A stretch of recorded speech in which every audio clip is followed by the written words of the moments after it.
I'm Shelli Yoder, and I'm running for Indiana State Senate District 40.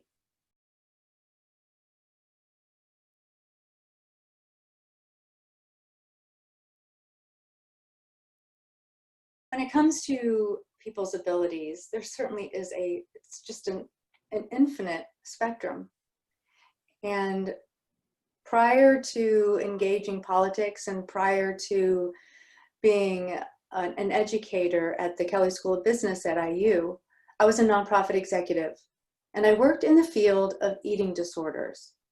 And while many don't think of eating disorders or issues with disordered eating as something that might be on that spectrum of differing abilities, it absolutely is.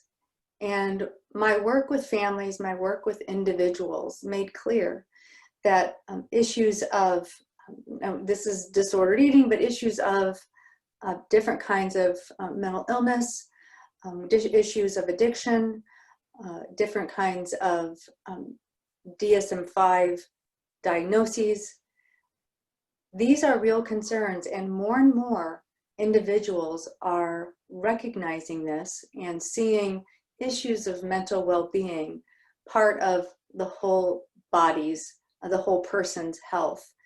And my experience with these individuals and families and the frustrations that so many had with having what they could earn being capped, how they could engage the economy, needing to manage their day-to-day life so differently in terms of different doctor's appointments, physical therapies, occupational therapies, that their days were different than maybe another person's normal 24 hours.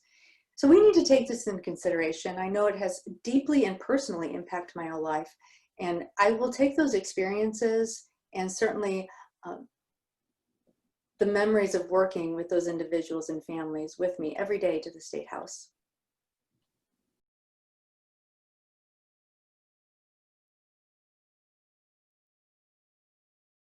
We need to expand Medicaid in the state of Indiana. When I hear about the stories of those that are providing the care, if COVID-19 has done anything, it has exposed the fissures in our society that is leaving the most vulnerable more vulnerable. And we need to make sure that all Hoosiers have the ability to contribute and engage the economy. This is an economic question, and it's an economic concern. And Indiana, we pride ourselves or we say we are a state that works, but we tie the hands of those who are working day and night so hard to pay the bills.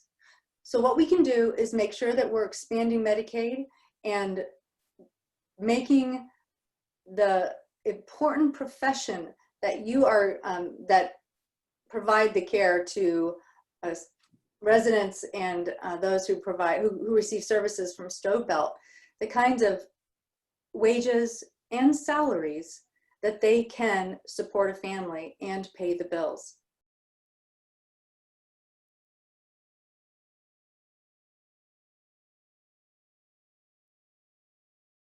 Hoosiers with disabilities, they have the highest unemployment rate in Indiana. And we have made some progress with employment first legislation. And as a matter of fact, earlier this month, I think it was September 11th, I actually think the day was when the Indiana Commission on Rehabilitation Services, the Employment First Plan, was released.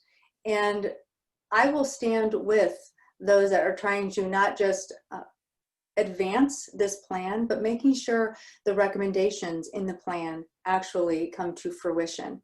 Because you can have a plan, but if there's no mechanism to follow through with the plan, then it's not worth anything. But we need to be able to respond and help all Hoosiers, regardless of their abilities, to be able to engage and take part in our economy. And employment is very much, and I'm going to use the word intimate. It's an intimate part of that. We all need to feel a sense of purpose. And Employment First allows that sense of purpose. And it's a legislation that I support. And I want to make sure that we follow through with the plan and the recommendations that have been provided.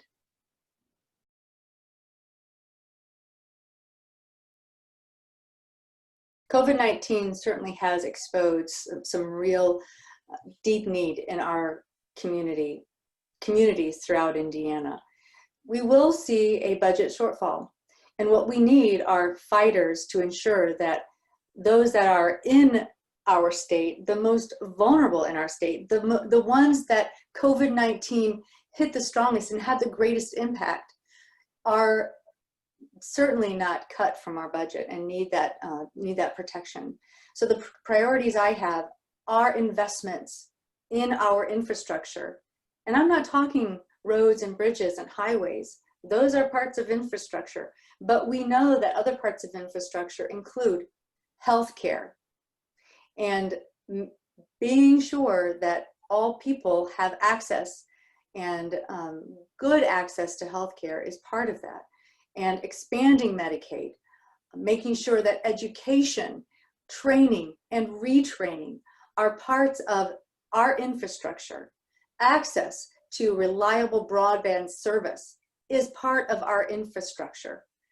Being able to access telemedicine, that should be part of our infrastructure. Those are the priorities I have, and I will be talking about this and beating that drum in the State House.